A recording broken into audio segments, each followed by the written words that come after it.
The Norman conquest of England was the invasion of the Kingdom of England by William the Conqueror, Duke of Normandy, in 1066 at the Battle of Hastings, and the subsequent Norman control of England.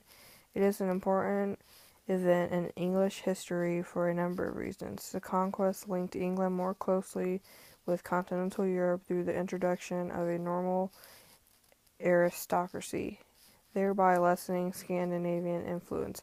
It created one of the most powerful monarchies in Europe and engaged a sophisticated governmental system.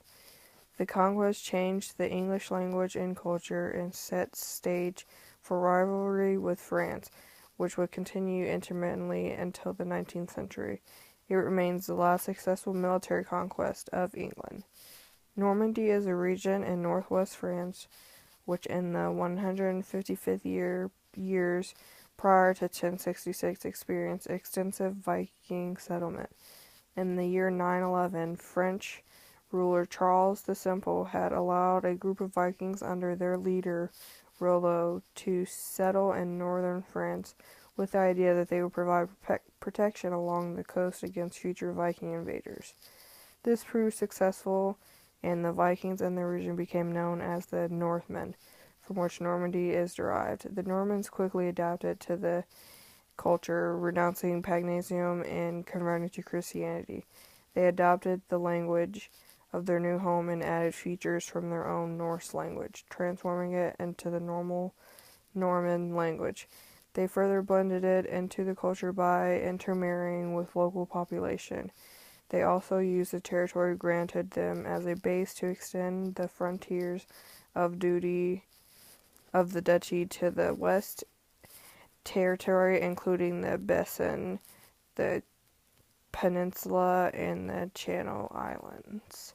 Meanwhile, in England, the Vikings' attacks increased. In 991, the Anglo-Saxon king of England agreed to marry Emma, the daughter of the Duke of Normandy, to cement a blood tie alliance for help against the raiders. The Viking attacks in England grew so bad that in 1013, the Anglo-Saxon kings fled and spent the next 30 years in Normandy, not returning to England until 1042.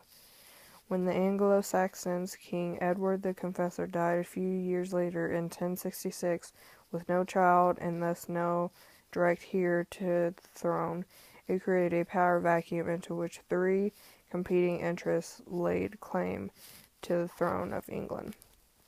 The first was Harold III of Norway, based on a supposed agreement between the previous king of Norway, Magnus I of Norway, and Hathacunate, whereby if either died without heir, the other would inherit both England and Norway.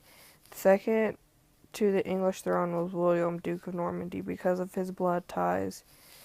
The third was Anglo-Saxon by the name of Witergemont of England to the king. The stage was set for a battle among the three.